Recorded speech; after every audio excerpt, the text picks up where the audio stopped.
దీక్షా సమయంలో నిత్యం తలస్నానం చెయ్యాలా? ఇది మరికొంతమంది ప్రశ్న. అంటే రకరకాల దీక్షలు చేస్తూ ఉంటారు, త్రివ్రాత్ర వ్రతాలు చేస్తూ ఉంటారు, ఏకాహం చేస్తూ ఉంటారు, నవరాత్రి దీక్ష చేస్తూ ఉంటారు, 40 రోజులు దీక్షలు చేస్తూ ఉంటారు, 11 రోజులు దీక్షలు చేస్తూ ఉంటారు. ఆ తర్వాత నవరాత్రి వ్రతాలే కాకుండా అయ్యప్ప దీక్షలు చేస్తుంటారు. రకరకాల దీక్షలు రకరకాల సమయంలో ఎంతో మంది ఎన్నో రకాలుగా నిర్వహిస్తూ ఉంటారు. కొంతమంది కొంతకాలం ఇంత జపం చెయ్యాలి అని అనుకుంటూ ఉంటారు, కొంతకాలం అర్చన చెయ్యాలి అనుకుంటూ ఉంటారు. అప్పుడేం చేస్తారంటే దీక్షా నియమాలన్నింటినీ కూడా వాళ్ళు పాటిస్తారు. పాటించి ఏం చేస్తారు? బ్రహ్మచర్యం చేస్తారు, నేల మీద భూసేనం చేస్తారు, భూమి మీద పడుకొని ఉంటారు, నిత్యం జపం, తర్వాత హోమాలు చేసేవాళ్ళు హోమాలు చేయటం, అభిషేకాలు చేసేవాళ్ళు అభిషేకాలు చేయటం, అర్చనలు చేసేవాళ్ళు అర్చనలు చేయటం, జపం చేసుకునేవాళ్ళు జపం చేసుకోవడం, ఇలా రకరకాలుగా వాళ్ళ దీక్షల్ని కొనసాగిస్తూ ఉంటారు. మరి ఆ సమయంలో నిత్యం వీళ్ళు తలస్నానం చెయ్యాలా అనేటువంటి సందేహం కూడా చాలా మందికి వస్తూ ఉంటుంది. చాలా మంది ప్రేక్షకులు అడుగుతూ ఉన్నారు కూడా. నిజానికి దీక్షా సమయంలో మాత్రం నిత్యం తలస్నానం చెయ్యాలి అనేటువంటి నిబంధనని మనకి చెప్తూ ఉంటారు. అయితే ఈ నియమాలు పాటించేటువంటి మరికొంతమంది కూడా అనారోగ్యంతో ఉన్నారనుకోండి, వాళ్ళు ఆరోగ్యం కోసమని మరికొన్ని ప్రత్యేక సందర్భాల్లో వాళ్ళు దీక్షలు చేస్తూ ఉంటారు. అలాంటి అప్పుడు ఆ తర్వాత కఫ వ్యాధితో అంటే నిమోనియా ఉండటం, లేదా కొంతమందికి సైనస్ ఉండటం, ఊరికనే తేలిగ్గానే జలుబు చేయటం, ఇలాంటి ప్రకృతి ఉన్న వాళ్ళు కూడా మనకి అనాది నుంచి కొంతమంది కనిపిస్తూ ఉంటారు. అలాంటి వాళ్ళు కానీ నిత్యం స్నానం చేయాల్సినటువంటి అవసరం లేదు. వాళ్ళు మాత్రం ఇక్కడ మనం ఇంతకు ముందు చెప్పుకున్నట్టుగానే కొన్ని నీళ్లని పుండరీకాక్ష నామం చెప్పుకుని ప్రోక్షణ చేసుకోవచ్చు. కానీ ఆరోగ్యంగా ఉన్నటువంటి దీక్షాపరులు మాత్రం తప్పనిసరిగా నిత్యం తలస్నానం చేయాలి అనేటువంటి విషయాన్ని చెప్తారు. అయితే ఎందుకు తలస్నానం నిత్యం చేయాలి వీళ్ళు? దీనికి కూడా మనకి ఆధ్యాత్మికంగా వైద్యపరంగా కొన్ని కారణాలు కనిపిస్తాయి. ఏమిటంటే దీక్షా సమయంలో వీళ్ళు ఒంటిపూట భోజనాన్ని చేస్తూ ఉంటారు. ఆ తర్వాత 24 గంటలు కూర్చుని అర్చనలు చేస్తూ ఉంటారు.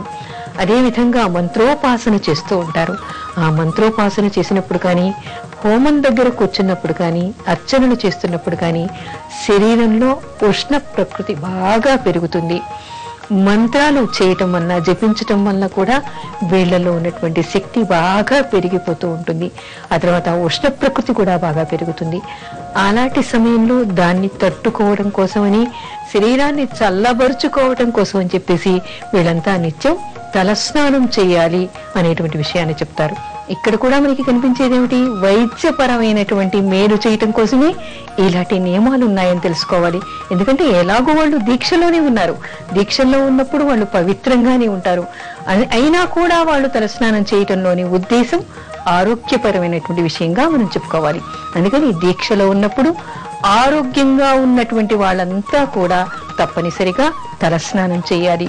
ఎవరైతే అనారోగ్యంతో ఉండి కూడా ప్రత్యేక సందర్భాల్లో దీక్షలు చేస్తుంటారో వాడు మాత్రం ప్రోక్షణ చేసుకుంటే సరిపోతుంది అనేటువంటి విషయాన్ని తెలుసుకుని నడుచుకోవటం వల్ల అనారోగ్యం అయ్యేటువంటి అవకాశం వీళ్ళకి తప్పుతుంది.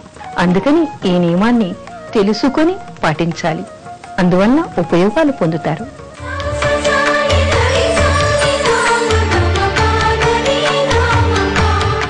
అభ్యంగన స్నానం చేయటానికి తిథివార నియమాలు ఉన్నాయా?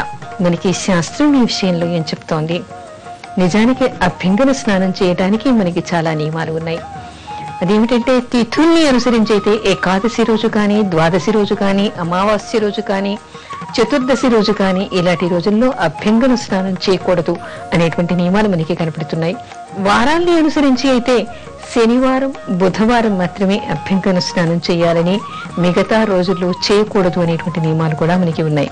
అయితే ఎక్కడైనా ఏ నియమం అయినా సరే అది గుడ్డిగా అన్ని వేళలా ప్రవర్తించడానికి వీల్లేదు. ఎందుకంటే కొన్ని సందర్భాల్లో మనకి దీనికి కొన్ని పరిధులు కూడా చెప్పారు. అది ఏమిటి అంటే స్త్రీలు ఋతుస్నానం చేసిన తర్వాత 5వ రోజు చేసేటువంటి స్నానానికి ఈ తిథివార నక్షత్రాలని పట్టించుకోవాల్సినటువంటి అవసరం లేదు. అందుకని 5వ స్నానం చేసినప్పుడు తప్పనిసరిగా వాళ్ళు సూర్యోదయానికి తప్పనిసరిగా అభ్యంగన స్నానం చెయ్యాలి అనేటువంటి నియమం మనకి ఉంది. ఆ తర్వాత బాలింతలు స్నానం చేసినప్పుడు కూడా తప్పనిసరిగా వాళ్ళకి ఏం చేస్తారంటే ఒక రోజు మార్చి మరొక రోజు అభ్యంగన స్నానం వాళ్ళకి చేయిస్తూ ఉంటారు. ఎందుకంటే వాళ్ళకి శరీరం గట్టి పడటం కోసమని, ఆరోగ్యం చేకూరడం కోసం అని చెప్పేసి వీళ్ళకి స్నానాలు చేయిస్తూ ఉంటారు. అలాంటి సందర్భాల్లో కూడా అభ్యంగన స్నానానికి ఈ తిథివార నక్షత్ర నియమాన్ని పట్టించుకునేటువంటి అవకాశం కానీ అవసరం కానీ లేదు అని మనకి శాస్త్రాలు చెప్తూ ఉన్నాయి. అంతేకాకుండా కొన్ని ప్రత్యేకమైనటువంటి వ్రతాలు చేసినప్పుడు దానికంటే ముందు రోజు మనం భోగిని పండగల కంటే ముందు రోజు చేస్తూ ఉంటాం.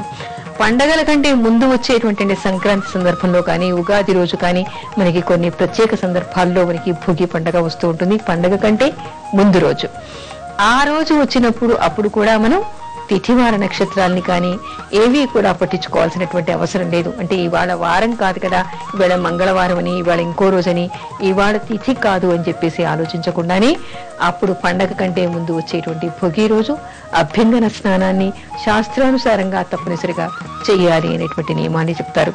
కొన్ని ప్రత్యేకమైనటువంటి వ్రతాలను చేసినప్పుడు కూడా ఆ వ్రతం కంటే ముందు రోజే వాళ్ళు అభ్యంగన స్నానం చేసి పవిత్రులై అప్పుడు ఆ రోజు బ్రహ్మచర్యం చేసి మరుసటి రోజు వాళ్ళు వ్రత దీక్షను పూనాలి అనేటువంటి విషయాలు కూడా మనకి కనిపిస్తాయి. అంతేకాకుండా కొన్ని ప్రత్యేకమైనటువంటి దీక్షల్ని పూనేప్పుడు కూడా దానికంటే ముందు వీడు అభ్యంగన స్నానం చేసి శుచిర్భూతులై ఆ తర్వాత దీక్షను ప్రారంభించాలి అనేటువంటి నియమాలు చెప్తారు. అలాంటి సందర్భాల్లో కూడా ఇలాంటివన్నీ కూడా పట్టించుకోవాల్సినటువంటి అవసరం లేదు. కాకపోతే నిత్యం మనం చేసేటువంటిది అంటే ఎప్పుడు కూడా మనం రోజువారీగా మామూలుగా స్నానం చేస్తూ ఉంటాం. వారానికి 2 సార్లు అభ్యంగన స్నానం చేయాలని చెప్పేసి మనకి ఆయుర్వేద శాస్త్రం చెప్తోంది, ధర్మశాస్త్రం కూడా చెప్తోంది.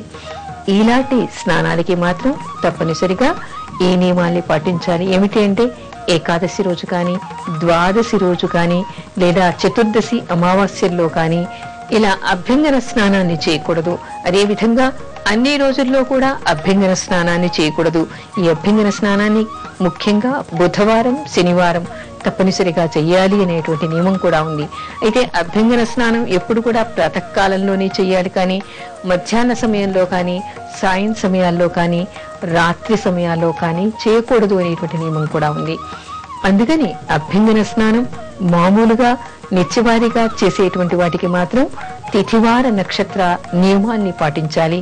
ప్రత్యేక సందర్భాల్లో మనకి వ్రతాలు చేసేప్పుడు కానీ, దీక్షలు పూనే ముందు కానీ, బాలింతలు కానీ, ఋతుస్నానం అయిపోయిన తర్వాత స్త్రీలు కానీ ఇలాంటి నియమాల్ని పాటించేటువంటి అవసరం లేదు అనేటువంటి నియమాలు మనకి శాస్త్రంలో కనిపిస్తూ ఉన్నాయి. కాబట్టి వాటిని అనుసరించి సమయాన్ని, సందర్భాన్ని అనుసరించి అభ్యంగన స్నానాన్ని చేయాలి అని మనకి శాస్త్రం చెప్తోంది.